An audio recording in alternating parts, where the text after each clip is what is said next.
UNODC representative, IOM representative too, who are present here with our consultants for the Joint Operations Center, the BCOC contact persons, the BMS team. Ladies and gentlemen, good morning.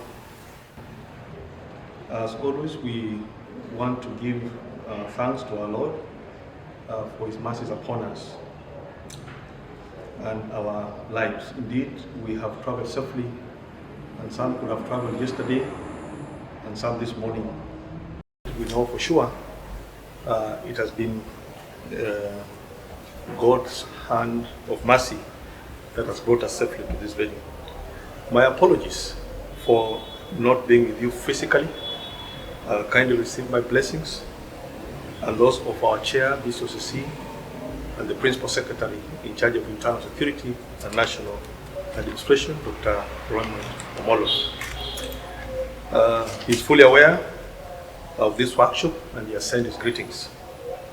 I wish to extend our gratitude to UNODC for sponsoring this TOT workshop.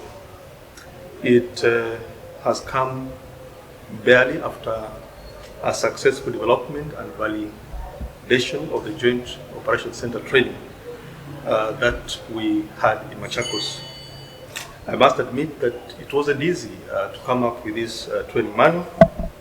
I'm aware that it took a lot of determination and commitment for us to pull through and have a successful training manual. JOC training manual is one of its own kind. I do not think we have any, and it joins our catalog of training programs that we have, the Kenya Coordinated Border Management Program and the Border Security and Control Program. This workshop, therefore, is meant to prepare you in readiness to rolling out more trainings to our joint operation officers. It will impart skills and aptitude to conduct these trainings. Please take note that BCOC is determined to establish more joint operation centers in virtually all our ports of entry and exit, and I mean air, land and sea POE. Hence, anticipate more of these trainings going forward. Now, the vision of the chair BCOC, whom you all know that he's also the chair, who is also the Principal Secretary for State Department for Internal Security and National Administration, has a vision of eventually having a national joint operations center, which we commonly refer as a national fusion center.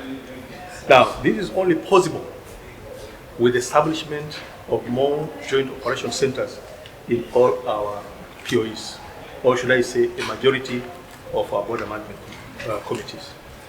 Now, towards this end, therefore, BMIs, working very closely with the International Organization for Migration, have been able to hire a seasoned consultant to assess the operational challenges of the current joint operation centers, so that to form the basis for establishment of more effective and efficient joint operation centers.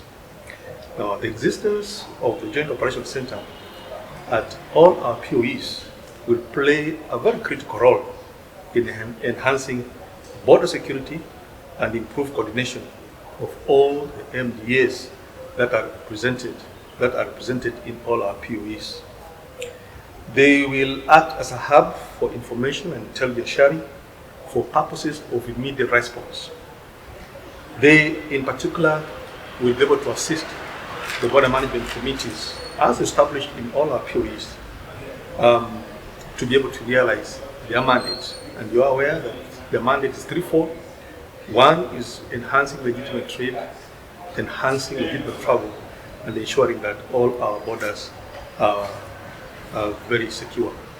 You may know that currently our borders are extremely porous, and we are now carrying a very extensive assessment on the extent of porosity of our borders. Very soon we'll be concluding the next 1 or so weeks, we shall be concluding. But before we conclude and have a report on that and be able to present before the National Security Council for policy direction and appropriate interventions, the Joint Operation Centers are very key to be able to respond to challenges and threats that emanate from these porous borders. I wish therefore to thank you and particularly your principals for allowing you to be part of this strong cohort of trainers to spearhead the envisaged trainings. We will be calling on you from time to time to participate in these trainings. May I appeal therefore to our partners, UNODC, IOM, and we'll also be extending our hands to many more to see how far they can support us, particularly in the establishment of joint operation centers. I know it's a heavy investment, it's a capital investment. What we saw in Kisumu is a testimony to this. It requires a lot of money, a lot of funding, and therefore this can only happen if we're able to join hands with our partners. So I want to make a special appeal to UNODC and IOM. If we're able to establish established joint operation centers in a majority of these POEs, then of course the vision of the chair BCOCC and of course BCOCC in general of having a national fusion center will be able to be realized. With these very few remarks, it's now my pleasure to declare this TOT, Training of Trainers workshop, officially open. You will be here, I want to believe, for a week. Please take advantage of the opportunity to train so that you become very, very effective trainers going forward. God bless you and God bless BCOCC. Mipaka dhabiti kwa ustawi. Thank you.